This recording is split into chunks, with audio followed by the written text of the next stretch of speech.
کچھ لوگ بڑے ہوتے ہیں اس لیے کہ ان کا باپ بڑا ہوتا ہے، بہت بڑے باپ کا بیٹا ہے جی، تو خود کیا ہے جی یہ امام حسین بہت ہی بڑے باپ کے بیٹے تھے، بہت ہی بڑے باپ کے، بہت ہی بڑے باپ، مولا علی شیر خدا رضی اللہ تعالی، واقعی حضرت علی جیسا شیر کوئی نہیں ہے، ہی کوئی نہیں، آئے گا ہی کوئی نہیں، ہو ہی نہیں سکتا، سوال ہی نہیں پیدا ہوتا۔ علی بہرحال علی ہے، علی بہرحال کوئی جوڑ نہیں حضرت علی کا، کوئی ساتھ نہیں۔ میرے رسول پاک نے فرمایا یہاں بھی میرا بھائی ہے وہاں بھی میرا بھائی ہے، حضرت علی کا کوئی مقابلہ کر سکتا؟ اتنے بڑے باپ کا بیٹا۔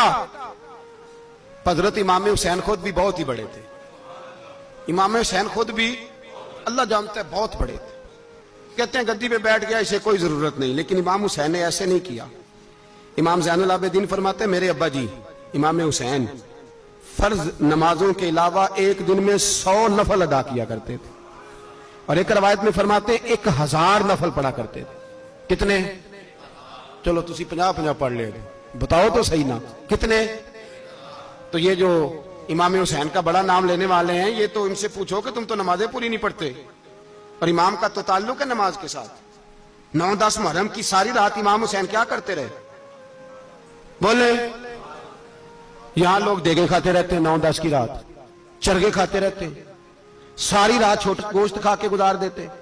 امام حسین رضی اللہ تعالیٰ عنہ، بھائی اللہ تو مانا ہوا تھا، حسین پہ سب سے زیادہ راضی تھا میرا رب، لیکن امام علی مقام نے 9-10 کی ساری رات کا اللہ مجھ سے راضی ہو جا، اللہ مجھ سے راضی ہو جا، اللہ مجھ پہ رضا نازل کر دے۔ ساری رات کربلا کی ریت پہ آنسو بہا بہا کے ساری رات سجدے میں گزار دی، تو تماشا کر کے سو جاتا ہے اور کہتا ہے میں بڑا حسینی ہوں۔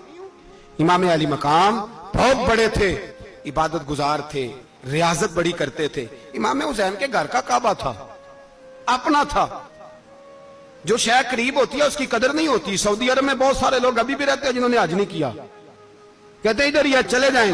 ہمارے بہت سارے پاکستانی جن کی ڈیوٹیاں مکے میں لگ گئی ہیں، وہ کبھی ہمیں وہاں ملنے آئے تو ہم کہتے ہیں جناب آپ آتے نہیں، کہتے ہیں آتے ہیں کبھی کبھی، ان کو حرم شریف کی وہ قدر۔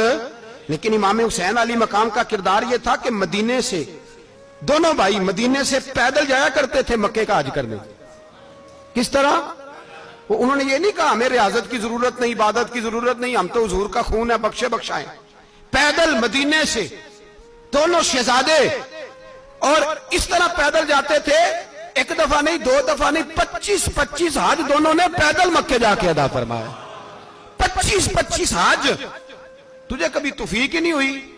تو جہاز پہ جانا بھی پسند نہیں کرتا، تو خیال ہی نہیں کرتا کہ کتنی قدر ہے اللہ کے گھر کی؟ 25 حج۔ اور سخاوت کا یہ حال تھا، سخاوت کا، کہ امام زین العابدین فرماتے ہیں 1,00,000 دینار سویرے آیا۔ کتنا؟ سمجھ لیں اربوں خربوں روپے آج کے حساب سے، 1,00,000 دینار۔ اور فرماتے ہیں فاطمہ کے لال دروازے پہ بیٹھ گئے پیسے لے کے، اور لوگوں کو بلا بلا کے نظر دی، فرمایا تھوڑے سے لے جاؤ، تھوڑے سے لے جاؤ، تھوڑے سے لے جاؤ، تھوڑے سے۔ فرماتے زور تک امام حسین نے لاکھوں بانٹ دیے۔ اٹھ کے اندر آئے تو میں نے کہا ابا جی کو 1 دینار بچا لیتے، آپ جب بازو اٹھاتے ہیں تو آپ کے کرتے پہ 17 پیبند لگے ہوئے ہیں، ایک کرتا ہی نیا لے لیتے۔ تو فرماتے ہیں میری طرف دیکھ کے کہنے لگے بیٹے یہ نہیں کہا کہ میں لے لیتا کرتا، لفظوں پہ غور کرنا۔ فرمانے لگے بیٹے اگر تو پہلے بتاتا تو پھر میں سوچتا، پہلے بتاتا تو پھر بھی میں یہ نہیں کہا رکھ لیتا، پھر بھی میں سوچتا رکھنا ہے کہ نہیں۔ امام حسین نے سخاوت کی، عبادت کی، ریاضت کی، قرآن پڑھا، تلاوت کی، درگزر کیا، پیار کیا۔ امام حسن کی بات ہے، ایک لونڈی آئی، ہمارے ہاں تو شہزادوں کا اللہ ہی حافظ ہے نا، شہزادے وہ کسی کے بھی ہوں، یہ جو ہمارے سیاستدانوں کی شہزادے ہیں یہ ہم نے خراب کیے ہوئے ان کی گاڑیوں کے پیچھے بھاگ بھاگ کے، اس لیے تباہ ہو گئے۔ پیروں کے شہزادے یہ خراب ہو گئے سارے، اس لیے کہ پیچھے بڑا بھاگتے ہیں۔ امام حسن کے پاس ایک لونڈی تھی، وہ دودھ لے کے آئی، دودھ گرم تھا، آپ کے اوپر گر گیا، اور وہ تھی بھی اسی طرح کی، اکثر کام بے دھیانی میں کرتی تھی، کنیز تھی گھر، دودھ گرا تو وہ کانپنے لگی کہ میں نے کئی غلطیاں کی، اب تو بہت سخت غلطی ہے، گرم دودھ امام پہ پڑ گیا۔ تو امام صاحب نے تلاوت شروع کر دی، امام حسن نے والکاظمین الغیظ والعافین عن الناس واللہ یحب المحسنین۔ فرمایا جو غصہ پی جائیں اور لوگوں کو معافی دے، ان سے تو اللہ محبت فرماتا ہے، ان سے تو اللہ پیار کرتا ہے۔ امام صاحب نے اس لونڈی کو فرمایا جا تو اللہ کی رضا کے لیے آزاد ہے، جا تو آزاد ہے، اب تو لونڈی نہیں۔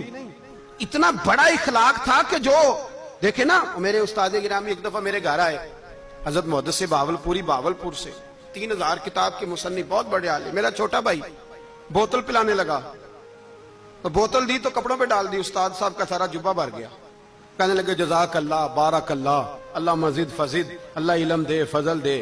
تو میں نے کان میں کہا، میں کہ استاد جی انیاں دعاواں دینیاں سنتے میں آپ روڑ چھڑ دا، اس نے کیوں یہ کیا ہے؟ مگر اتنی دعائیں دینی تھی تو میں ڈال دیتا آپ کے کپڑوں پہ پانی شربت، آپ نے اتنی دعائیں دے دی۔ بزرگ جلال کا مزاج نہیں، وہ شہزادے ہوتے ہیں جن کی طبیعت پہ ناگوار گزرتا ہے کہ یہ کیسے ہوگا۔ یوں امام حسین امام حسن نے کسی جگہ بھی شہزادے بن کے وقت نہیں گزارا، اور میرے نبی پاک نے بھی انہیں شہزادے نہیں بنایا۔ ہم سب کے بچے شہزادے ہیں، جتنے بھی ہم ہیں نا۔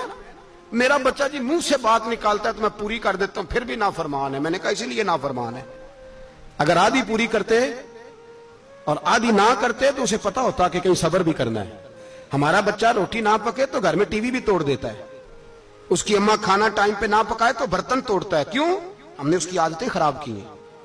لیکن میرے رسول پاک صلی اللہ علیہ وسلم نے جھولی اٹھا کے دعا مانگی، اے اللہ، گویا حضور کہہ رہے تھے انہوں نے کر کو کربلا میں بھی جانا ہے، فرمایا یا اللہ انہیں 3 وقت روٹی نہ دینا، 1 وقت روٹی دینا۔ 3 وقت نہیں، 1 وقت کی روٹی دے، 1 وقت کا کھانا دے۔ اور نبی پاک نے ٹریننگ گھر کے اندر کرائی تھی، اندر حضرت فاطمہ نے ٹریننگ کرائی تھی۔ لوگ کہتے ہیں 3 دن امام حسین پیاسے رہے، بھوکے رہے، تو میں نے کہا ٹریننگ تھی ان کی اماں کی۔ توجہ ہے میری بات پر؟ ہمارا بچہ تو 1 گھنٹہ برگر نہ ملے تو برتن توڑے، ان کی اماں کی ٹریننگ تھی، صبر حوصلہ سکھایا تھا۔ امام حسن اور حسین بیمار ہو گئے تو حضرت فاطمہ نے منت مانگی، یا اللہ میرے بچوں کو شفا دے، میں 3 روزے رکھوں گی۔ کون سی منت مانی؟ بولیے۔ ہم صرف دیکھ کی منت ہی مانتے ہیں، میں دیکھ پکاواں گا۔ ایک آدمی مجھے کہنے لگا میں نے منت مانی تھی کہ میں بکرا دوں گا اللہ کے رستے میں، اگر میرا کام ہو جائے تو کام ہو گیا، بکرے کے پیسے کوئی نہیں۔ تو میں کہا تینوں پہلا نہیں تھی پتا، میرے کو کوئی نہیں۔ کہتا اب کیا کروں؟ میں کہ اب تو دینی پڑے گی، اور اس میں بھی تحقیق باقی ہے۔ لیکن بات یہ ہے بھائی کہ منت یہ کیوں نہیں مانی کہ یا اللہ میرا کام ہو جائے میں 100 نفل پڑھوں گا؟ جو بھی منت مانگتا ہے وہ دیکھ کی مان لیتا ہے، بکرے کی منت ہی مانتے ہو، یہ کیوں نہیں منت مانتے کہ یا اللہ میرا کام ہو جائے تو میں پورا قرآن شریف ختم کروں گا؟ یہ ذرا پڑھنا پڑتا ہے، اس لیے عبادت کرنی پڑتی ہے، اس لیے اس کی منت نہیں مانتے سرے سے۔